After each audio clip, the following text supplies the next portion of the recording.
그들은 왜 작은 나라 고려에게만 파격적인 특명을 내렸을까요? 우리의 몸은 작으나 우리의 정신은 이 바다보다 깊소. 상세한 인물 관계도는 설명란에 정성껏 적어두었습니다. 왜 고려만 특별했을까? 그 인과의 사슬을 지금 추적합니다.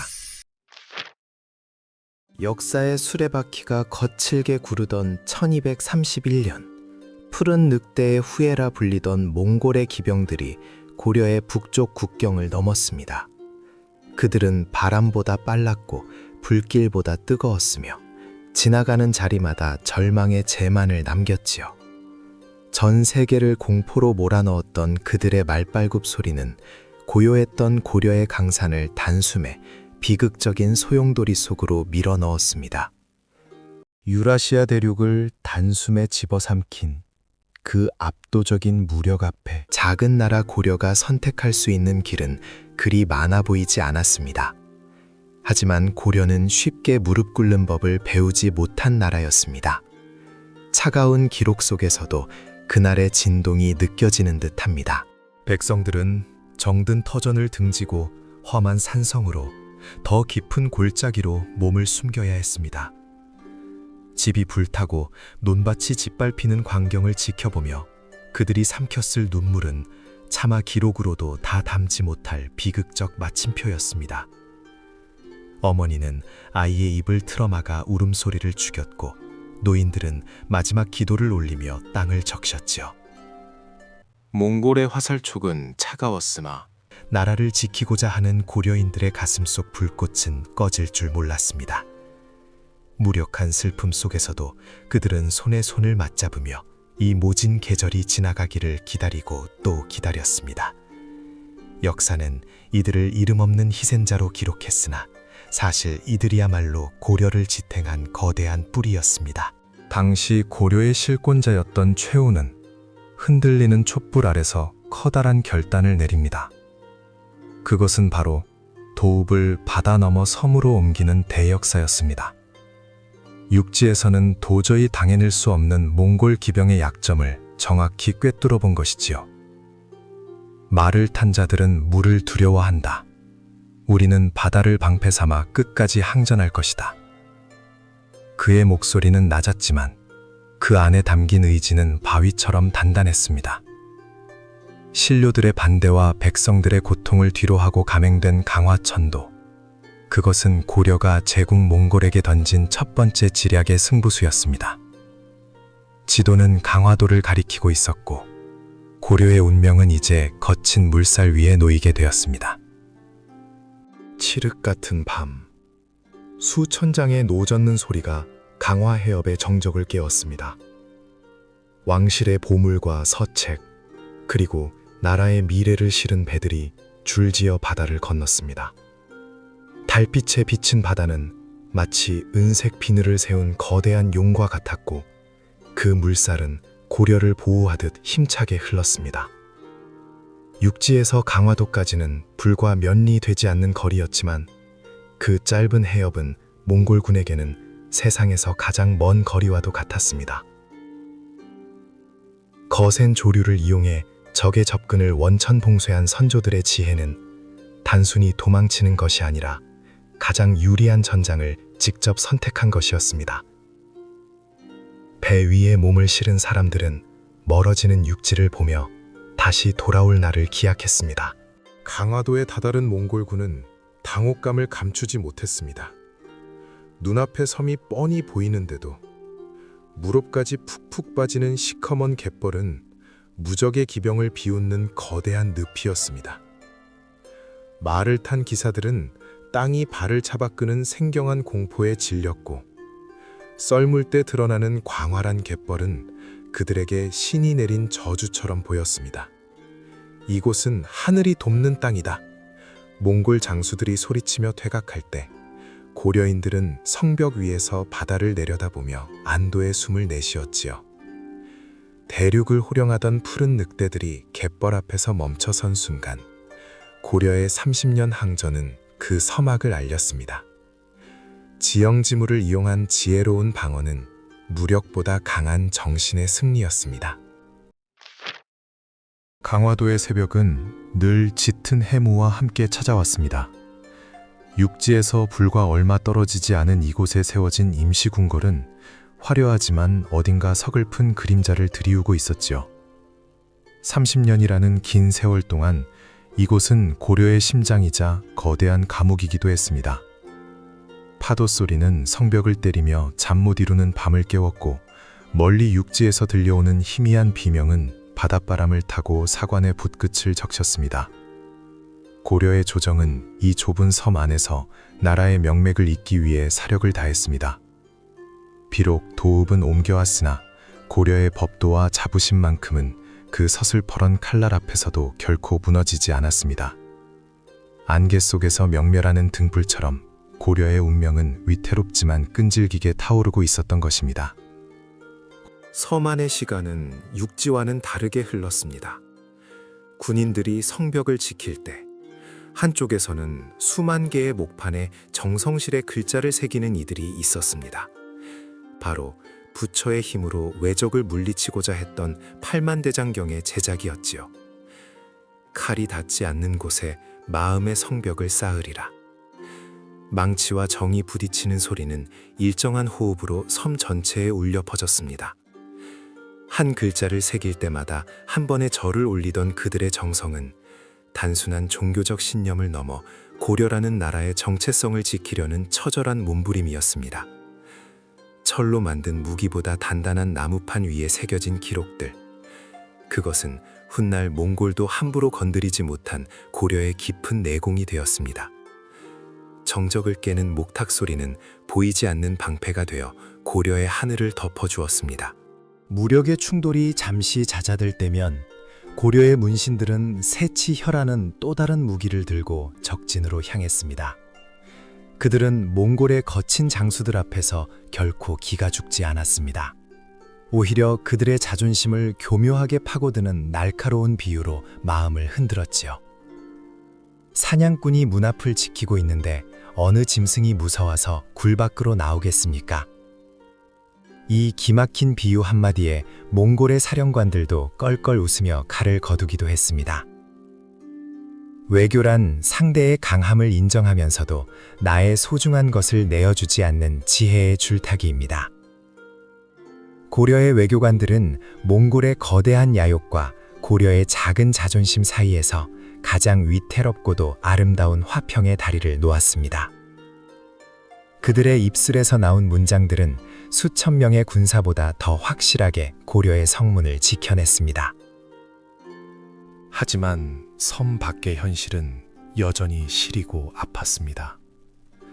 강화도가 안전한 요새가 되어주는 동안 육지의 백성들은 몽골군의 가혹한 수탈과 끊임없는 침략을 온몸으로 받아내야 했습니다. 그들은 짓밟힌 논밭에 다시 씨를 뿌리며 저 멀리 바다 건너를 바라보았습니다. 왕이 있는 곳, 나라가 건재한 곳을 향한 그들의 시선은 원망보다는 희망에 가까웠습니다. 우리가 여기서 버텨야 나라가 산다. 비극적인 소용돌이 속에서도 고려의 민초들은 스스로 의병이 되어 산성에 올랐고 몽골의 철기군에 맞서 돌멩이를 던졌습니다. 이들의 눈물겨운 인내야말로 강화도의 조정을 지탱한 실질적인 힘이었으며 훗날 몽골 황제가 고려를 특별하게 대우하게 만든 근본적인 이유였습니다. 꺾이지 않는 백성들의 마음은 고려의 가장 빛나는 유산이었습니다.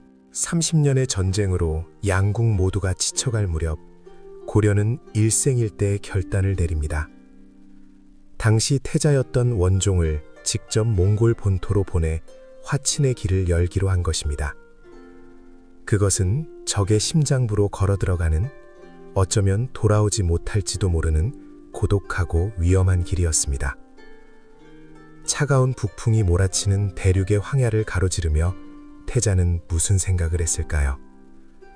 등 뒤에는 고통받는 백성들의 신음이 있고 앞에는 정체를 알 수 없는 제국의 거대한 그림자가 드리워져 있었습니다. 하지만 고려의 미래를 짊어진 그의 어깨는 무거웠으나 흔들리지 않았습니다.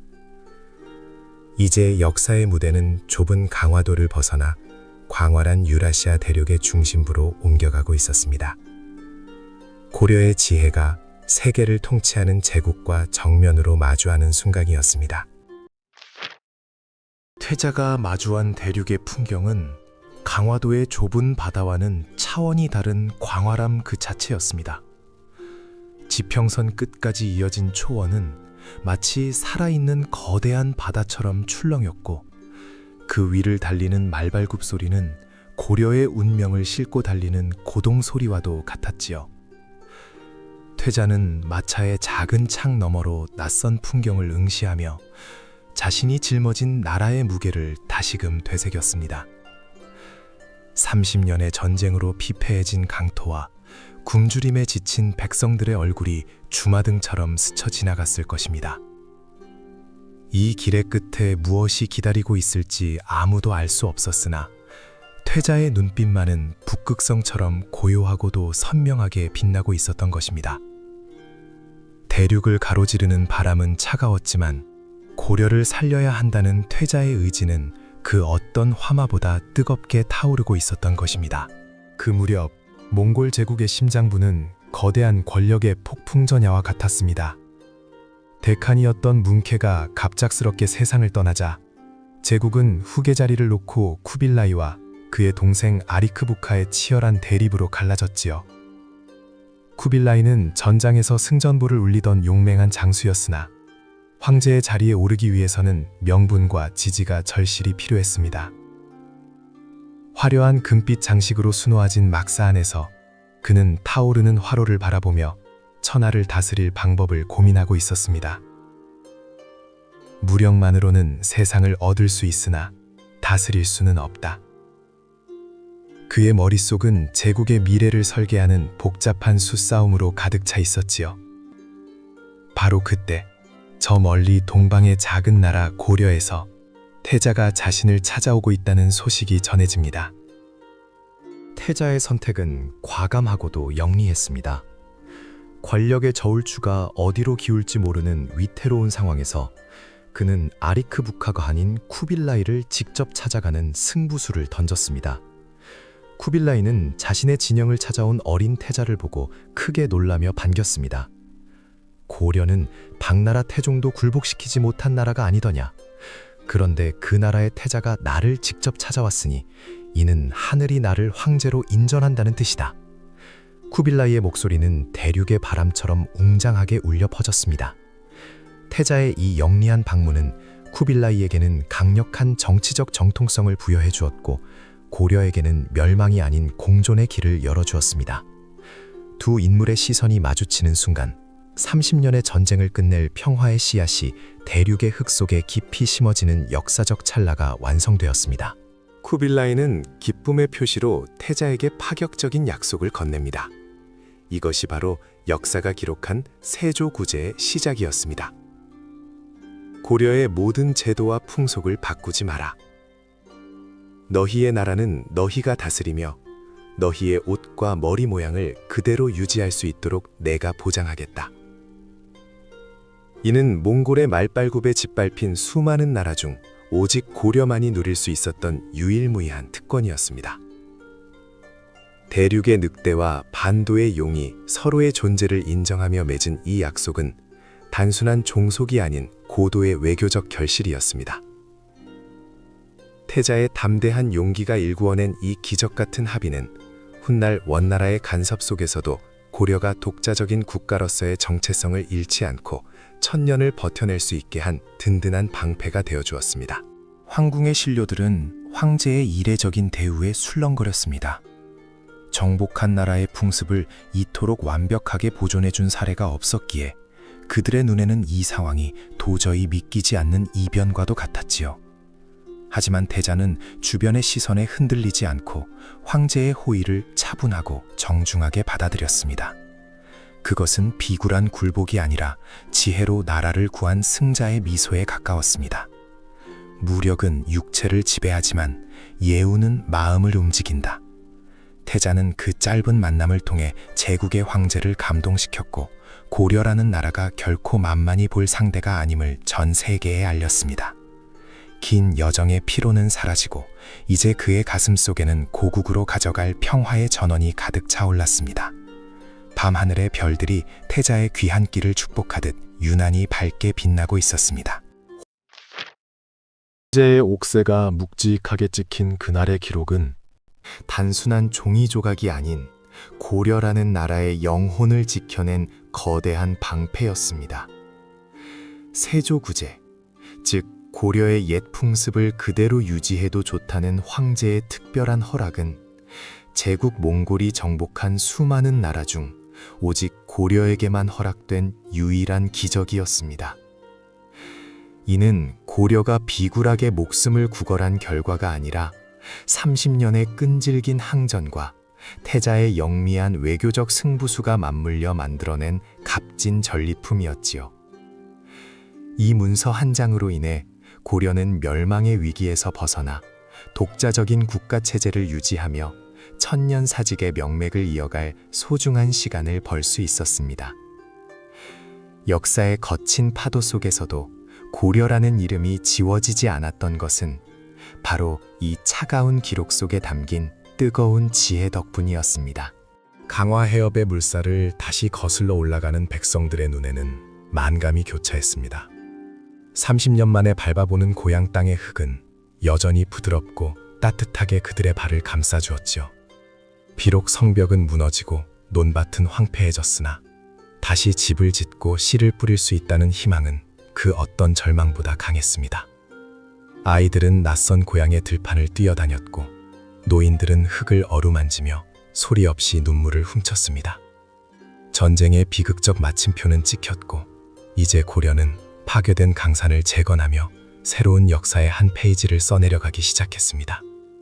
개경으로 돌아온 왕실 역시 무너진 궁궐을 보수하며 몽골이라는 거대한 이웃과 공존하면서도 나라의 자존심을 지킬 수 있는 길을 끊임없이 고민했습니다. 제국의 간섭이 심해지던 시절, 유라시아의 수많은 나라가 몽골의 머리 모양과 옷차림을 강요받으며 자신들의 색깔을 잃어갔습니다. 하지만 고려의 거리는 달랐습니다. 몽골의 황궁 안에서도 고려의 사신들은 꼿꼿하게 고려의 관복을 입었고 상투를 튼 그들의 머리 모양은 고려의 자존심을 상징하는 마지막 보루와도 같았습니다. 몸은 비록 제국의 곁에 있으나 정신은 고려의 법도를 따른다. 이러한 문화적 자긍심은 고려를 단순한 속국이 아닌 제국이 존중해야 할 파트너로 인식하게 만들었습니다. 훗날 원나라 안에서 고려양이라 불리는 고려의 유행이 선풍적인 인기를 끌었던 것도 이토록 끈질기게 지켜낸 고려만의 독특하고 세련된 미학이 제국의 심장부를 사로잡았기 때문입니다. 오늘날 우리가 기억해야 할 것은 몽골이라는 거대한 파도에 맞서 싸운 것은 화려한 무기가 아니었다는 사실입니다. 그것은 때를 기다릴 줄 아는 인내심이었고 상대의 마음을 읽어낸 통찰력이며 무엇보다 소중한 것을 지키겠다는 백성들의 단단한 마음이었습니다. 역사는 승자와 패자로만 나뉘지 않습니다. 때로는 지키는 것 자체가 가장 위대한 승리가 될 때가 있지요. 고려가 겪은 30년의 시련은 우리 민족에게 어떤 위기 앞에서도 무너지지 않는 질긴 생명력을 가르쳐 주었습니다. 노을 아래 묵묵히 서 있는 성벽의 돌 하나하나에는 이름 없는 백성들의 기도와 사관의 정직한 붓끝이 서려 있습니다. 그 고요한 외침은 시간을 넘어 오늘을 사는 우리에게 자긍심이라는 이름으로 다가옵니다. 이제 긴 밤의 기록을 마칠 시간입니다. 몽골의 말발굽 소리마저 잠재웠던 고려의 지혜가 고단했던 당신의 하루에 따뜻한 위로가 되었기를 바랍니다. 역사는 멀리 있는 옛 이야기가 아니라 지금 당신의 가슴 속에 흐르는 강인한 자부심입니다. 이제 무거운 마음의 짐은 내려놓으시고 고려의 백성들이 되찾았던 그 평온한 밤처럼 깊고 아늑한 꿈의 나라로 여행을 떠나보십시오. 사관 수면의 목소리도 이제 여기서 잦아들겠습니다. 당신의 잠자리가 고려의 안개처럼 부드럽고 매일 아침의 햇살이 개경으로 돌아온 백성들의 희망처럼 찬란하기를 진심으로 기원합니다.